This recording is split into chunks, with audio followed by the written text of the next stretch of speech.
Blagotvorna svojstva bijelog luka su svima dobro poznata. U narodnoj medicini on se upotrebljava za liječenje različitih bolesti i tegoba.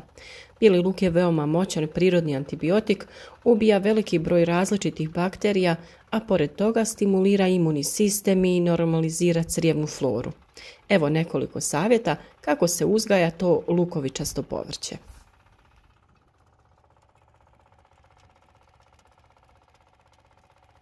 Bijeli luk na otvorenom može se proizvoditi u 2 roka za sadnju. U proljeće se sade lukovice takozvanog proljetnjaka, dok se bijeli luk koji se sadi u jesen naziva ozimi ili jesenjak. Proljetni bijeli luk se od jesenjeg razlikuje po veličini lukovica i broju češnjeva u njima. Proljetnjak ima manju glavicu i više sitnih češnjeva, dok jesenjak ima veću glavicu i manji broj krupnijih češnjeva. Za oba je zajedničko to da ih ne treba proizvoditi na kiselom zemljištu. Oni imaju izrazite zahtjeve prema ishrani i ista im je agrotehnika.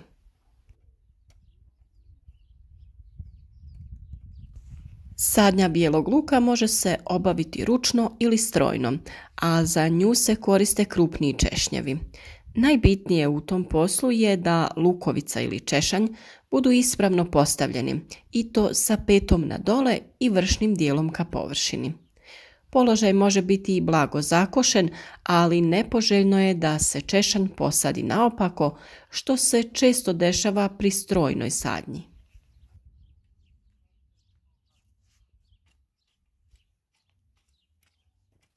Za samu reprodukciju koriste se lukovice iz redovne proizvodnje, birajući najzdravije i najkrupnije lukovice.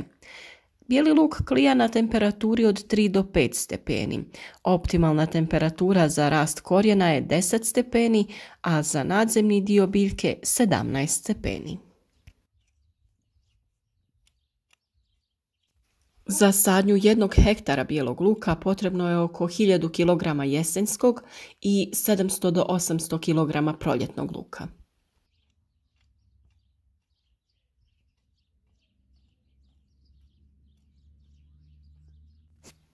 Bijeli luk se sadi u dobro pripremljeno zemljište. Dubina od 4 do 5 cm u jesen i 2 do 3 cm u proljeće. Sadi se u trake ili redove, u zavisnosti od potrebe i mogućnosti.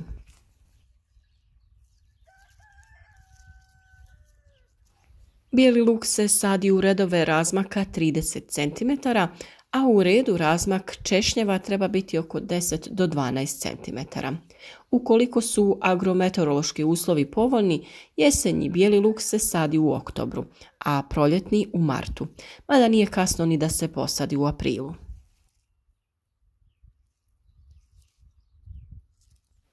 Stručnjaci ipak napominju da je bolja ranija sjetva. Najvažniji preduslov uspješne proizvodnje bijelog luka je pravilno odabrano vrijeme sadnje. Sadnja se može obaviti i dosta ranije, već krajem februara i početkom marta, ako to naravno vremenski uslovi i stanje zemljišta dozvoljavaju.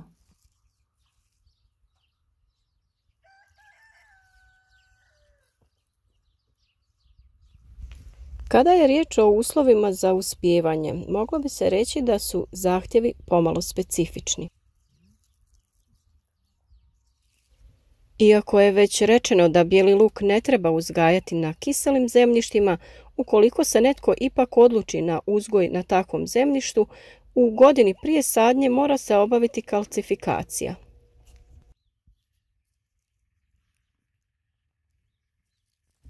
Bijeli luk ne podnosi monokulturu, pa ga ne treba uzgajati poslije biljaka iz iste porodice. Za proljetnjak je poželjno organska hranjiva unijeti u jesen pri osnovnoj obradi, kada se mogu unijeti i mineralna hranjiva.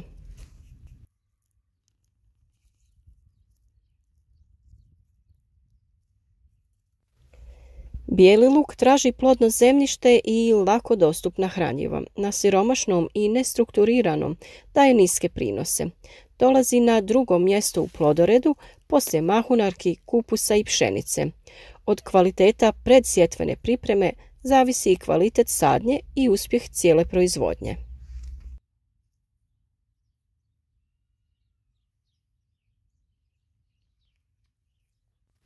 Bijeli luk ima povećane potrebe prema plodnosti zemljišta, a to znači i potreba za đubrenjem. Dugo se smatralo da bijeli luk ne treba đubriti organskim đubrivima koja utječu na formiranje krupnih, ali sočnih lukovica sa povećanim sadržajem vode, pa nisu pogodna za duže čuvanje jer se brzo kvare.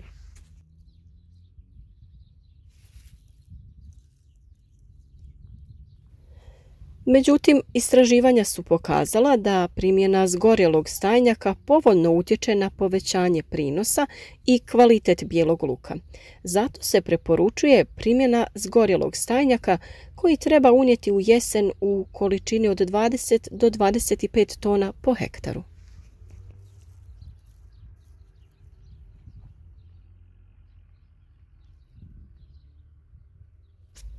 Zahtjevi luka prema mineralnoj ishrani su 80 do 100 kg azota, 60 do 80 kg fosfora te 80 kg kalija.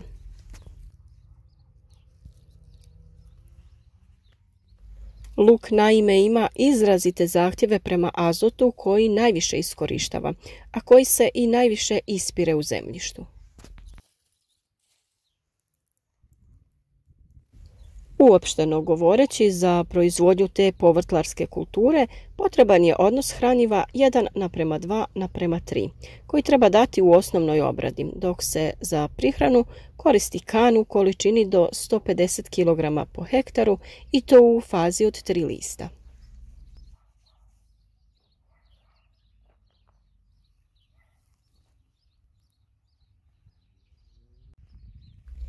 Njega bijelog luka sastoji se u zaštiti biljaka od korova, štetočina, prihrani i navodnjavanju.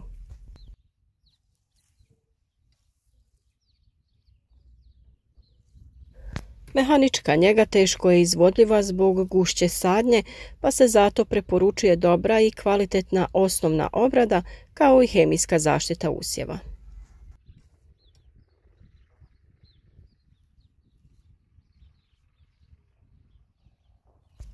Navodnjavanje je poželjno, a norma navodnjavanja kreće se do maksimalnih 35 mm na lakšim zemljištima.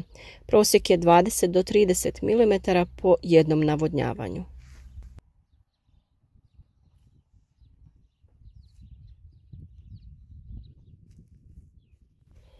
U fazi poslije sadnje 10 dana u periodu intenzivnog rasta listova i pri formiranju lukovica, bijeli luk ima izrazite zahtjeve prema vodi.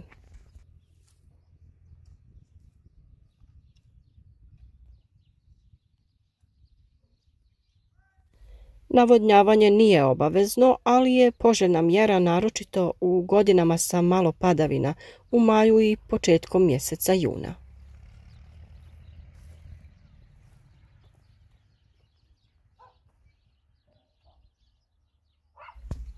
Jesenji bijeli luk vadi se u julu, a proljetni u augustu. Naime, luk je spreman za vađenje kada se lažno stablo povije, odnosno kada je 2/3 lista još zeleno.